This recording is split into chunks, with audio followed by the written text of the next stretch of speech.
I've been at the top there before coming down. But then I just want to tell my listeners that the devil don't give anything for free. I went to good schools, Datius Preparatory. From there, I went to Kwabutwe.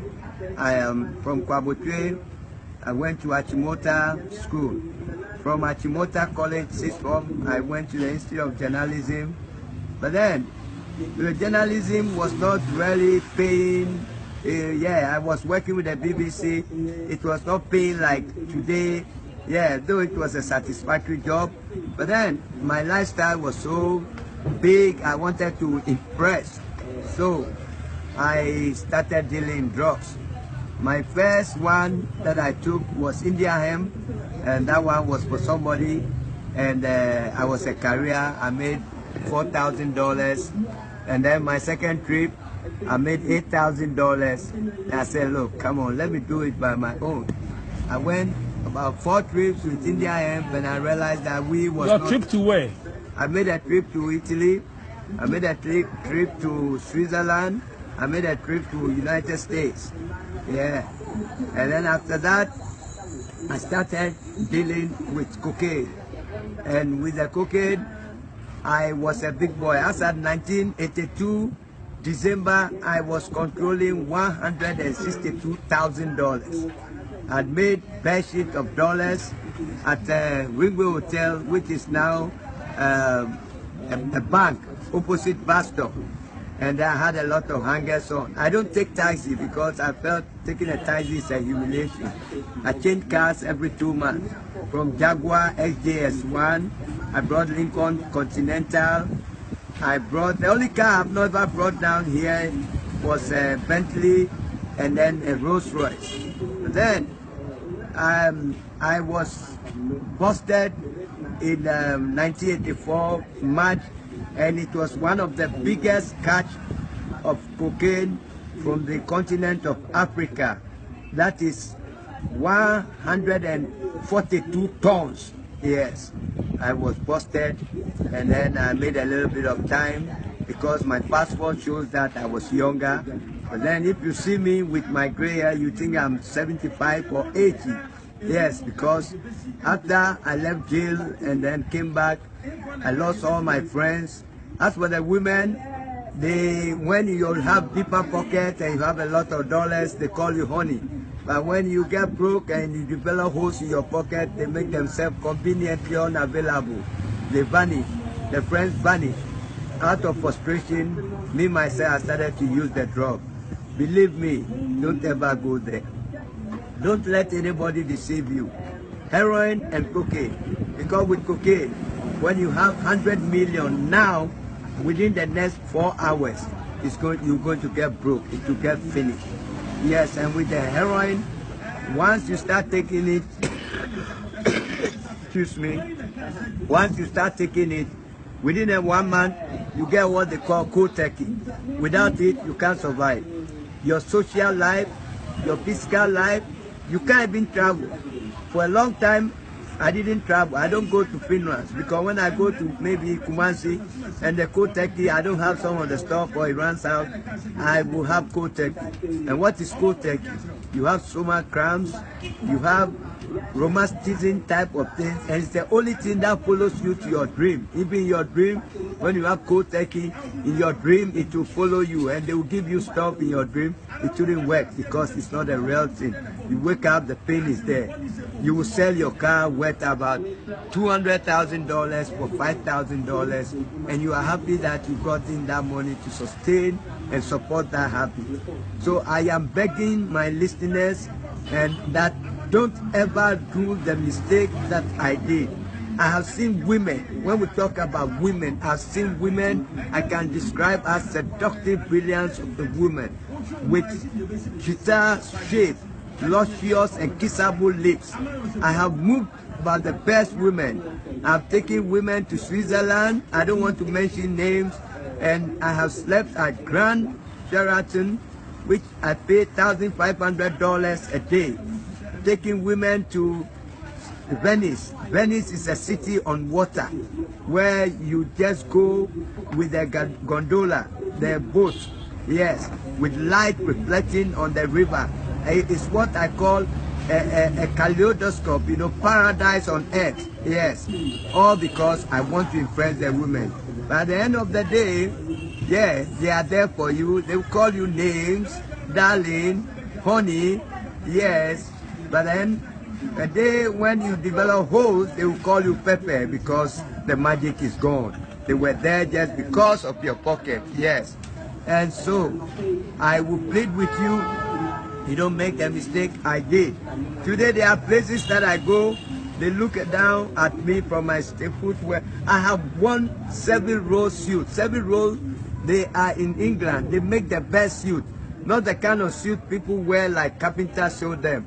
These are suits made by Italian tailors, and when they sew one part, they patch it up. Yes, you wear it and you see that, yes, you wear a suit, yes.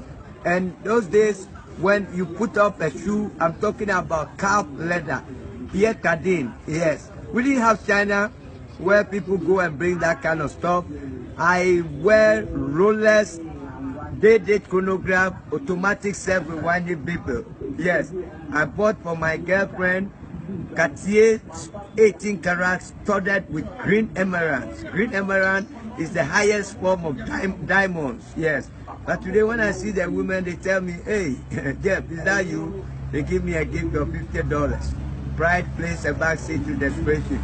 You may say that, well, you have flexed these women before, you have taken them. I have never flown on Zongo on an aircraft before, not even Ghana Airways. I go with Switzerland, I go with Panam, and always business class, yes.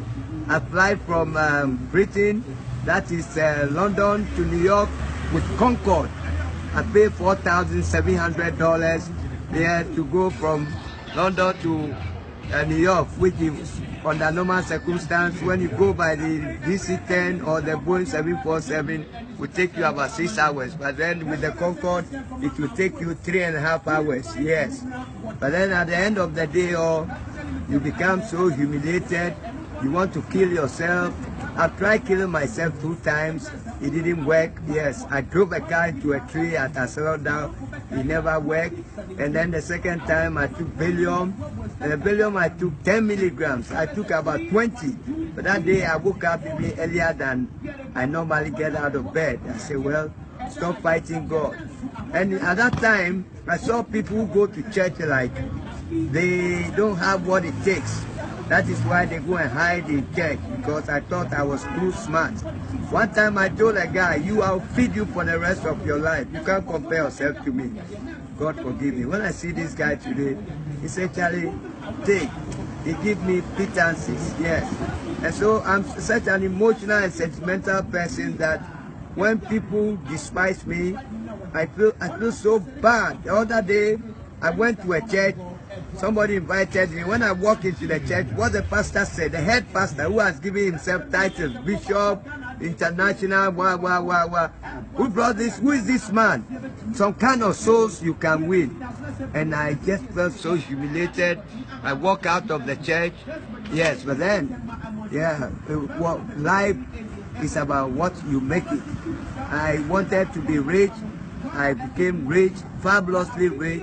But then, what use will it make when you are young and you are rich, and then getting to your 60s, you look like an AIDS patient, or you look like about 75 years, people despising you? No. It is better that you go through the meal, you struggle through the meal, and then at the end of the day, when you are getting older, yes, then you make it.